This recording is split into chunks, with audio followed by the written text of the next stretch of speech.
Non, comment vous faites comme si vous ne maîtrisez pas la chanson? Ok, j'ai l'honneur de venir très respectueusement, aidez-moi, solliciter de votre très haute bienveillance la faveur de commander 100 000 francs. Ça nous a tués. Ça nous a tués comment?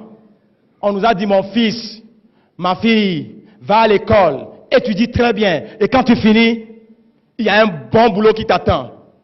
Il suffit d'écrire cette phrase sur un bout de papier, tu vas aller déposer dans les meilleures entreprises, tu vas gagner un bon boulot, tu vas gagner un bon salaire, tu vas te marier, tu vas fabriquer de bons enfants et tu viendras prendre soin de nous. C'est ce qu'on nous, en tout cas, c'est ce qu'on nous a dit. Donc nous tous, c'est comme si le seul moyen pour gagner de l'argent, c'est d'aller à l'école, avoir un bon boulot, avoir un bon diplôme et gagner un bon boulot. Et du coup, quand on va à l'école et on a collecté ces diplômes-là, on vient, on reste à la maison et en attendant, on est en train de chercher le bon boulot. Et du coup, ça nous maintient dans ce qu'on appelle l'attentisme. On attend. Pendant ce temps, on laisse son potentiel comment? Pendant qu'on attend, le potentiel aussi fait quoi? Dort. Notre propre capacité dort. Alors qu'on a tellement de problèmes autour de nous, auxquels nous tous, nous pouvons réfléchir, apporter des solutions. Parce que monsieur Nassir vous a dit, on libère son potentiel à travers la créativité, la capacité à créer des solutions à nos problèmes. Mais à partir du moment où on ne nous a pas inculqué qu'il faut créer des solutions, eh bien nous croyons qu'il y a des gens qui sont créés de façon spécifique, qui ont la capacité à créer des solutions, et nous on va déposer, j'ai l'honneur là-bas, et trouver le boulot. Du coup, des millions de personnes ont fini leurs études et ils sont à la maison en train de chercher ce boulot. Ils sont devenus des chercheurs d'emploi. Tu cherches l'emploi. Est-ce que l'emploi est perdu?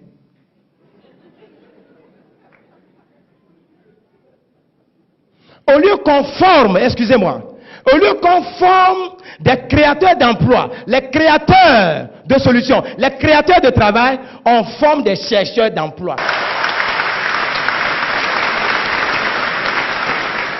Donc du coup, beaucoup d'entre vous, les parents, vous avez dépensé des millions pour l'éducation de vos enfants, ils ont fini, ils sont revenus à la maison, ils deviennent encore une charge à la maison.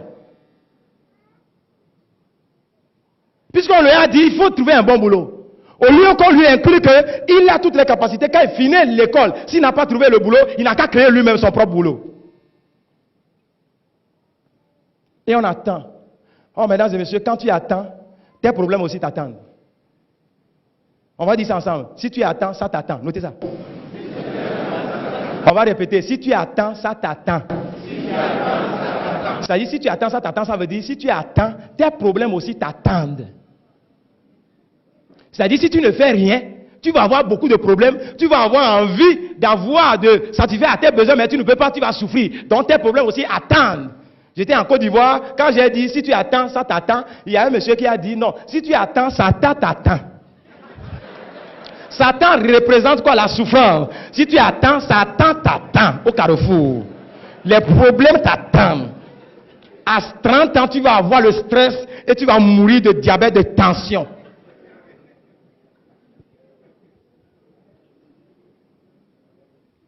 Et ça nous maintient dans quoi? La dépendance. On dépend maintenant des parents. On dépend de la seule personne qui va au boulot, il revient avec son salaire. Et le peu de salaire qui revient, nous tous on va manger. Regardez, mesdames et messieurs, nous avons eu même des parents qui n'ont jamais été à l'école, mais ils ont su gagner de l'argent pour nous envoyer à l'école.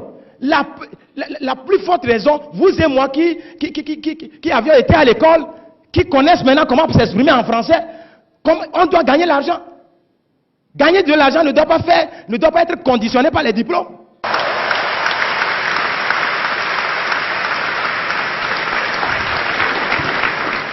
Et de la dépendance, on reste au niveau de la consommation. On consomme seulement, on ne produit pas. Et quand on ne produit pas, on ne crée pas des solutions, on se maintient dans la pauvreté, mesdames et messieurs. Et puisque il y a deux C dans la vie, il y a les créateurs et puis il y a les consommateurs. Les créateurs, les Chinois, ils créent des solutions et ils nous envoient les solutions. Les consommateurs achètent quoi? Les solutions. Les consommateurs ne font que sortir leur argent. Leur argent, et les plus riches, c'est ceux qui vendent leurs solutions, c'est-à-dire qui font preuve de créativité, qui sont en train de libérer leur potentiel. Libère ton potentiel. Dis à ton frère, libère ton potentiel. Libère ton potentiel. Sois créative. Sois créatif. Sois une solution pour les autres. Alors, vous allez dire vous-même, je libère le plein de mon potentiel. Alors, quand je vais dire ton potentiel, c'est ça le nom de l'entreprise. C'est-à-dire, il faut être au top de tes capacités. Top, quand je vais dire ton potentiel, tu dis, je libère le plein de mon potentiel. Ton potentiel. Je libère le plein de mon potentiel. Oh non, ce n'est pas chaud, ce n'est pas chaud. C'est comme si vous aviez peur de libérer toutes vos capacités. Ton potentiel. Je libère le plein de mon potentiel. Ton potentiel. Je libère le plein de mon potentiel. Ton potentiel. Je libère le plein de mon potentiel. Ton potentiel. Je libère le plein de mon potentiel. Mais vous savez, cette mentalité est propre à l'Afrique francophone.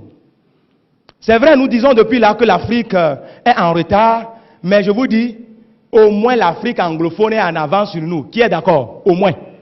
Quand vous prenez Afrique du Sud, quand vous prenez Kenya, quand vous prenez Ghana, quand vous prenez Nigeria, c'est vrai, on est tous en Afrique, mais au moins, pour eux, est mieux.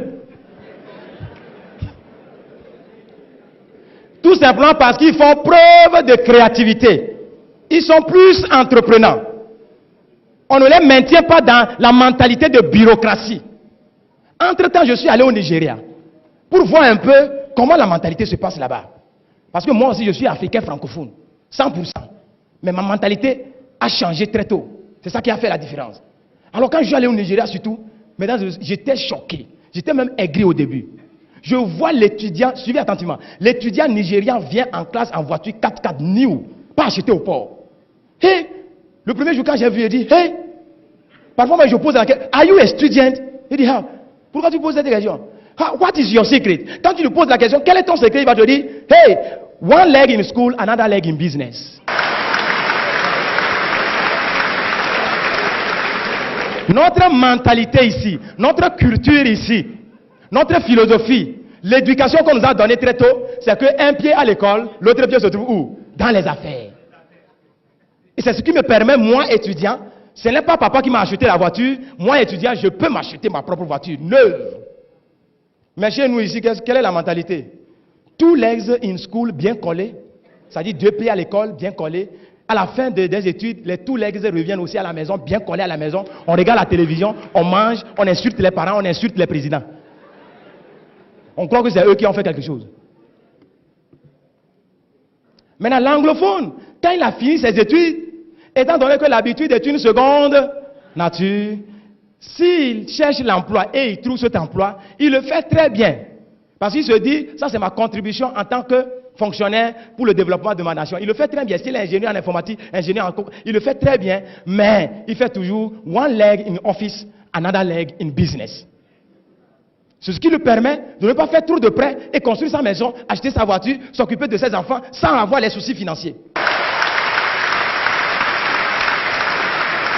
Mais revenons chez nous, en Afrique francophone. Quand on a écrit j'ai l'honneur plus de 1000 fois, personne n'a répondu. Le jour où on gagne ce boulot, praise the Lord. Alléluia. Two legs in office, bien collés in office. Quand on finit, les two legs reviennent à la maison, bien collés. On regarde la télévision. On mange un peu. Vous savez, là où nous, on est puissant en termes de libération de notre potentiel, c'est notre potentiel sexuel. Quand on finit de manger, on regarde les journaux. Tout ce qu'on dit dans les journaux, c'est la négativité. On est énervé encore. On va se coucher, on libère son potentiel sexuel sur la femme. Nos femmes en Afrique francophone sont tellement fécondes, elles attrapent rapidement, elles fabriquent beaucoup d'enfants. Et quand on fabrique beaucoup d'enfants, les conséquences, c'est que les charges s'augmentent. Quand les charges s'augmentent, le matin, on se réveille, on est énervé, on court, on va au bureau, on revient le soir, on regarde la télévision, on mange un peu. Quand on est stressé, le seul endroit où on peut libérer son stress, c'est sur la femme. On libère encore, la femme attrape, on fabrique encore plus d'enfants, on va au bureau, on revient le soir, on regarde la télévision, on mange un peu, on libère encore, la femme attrape. Au lieu de dire un peu non, les femmes aussi attrapent seulement. Et on a fabriqué tellement d'enfants, les charges ont augmenté, papa est stressé, actuellement il a 30 ans, mais il a tension, il a diabète, lui seul. C'est ça l'Afrique francophone, mesdames et messieurs.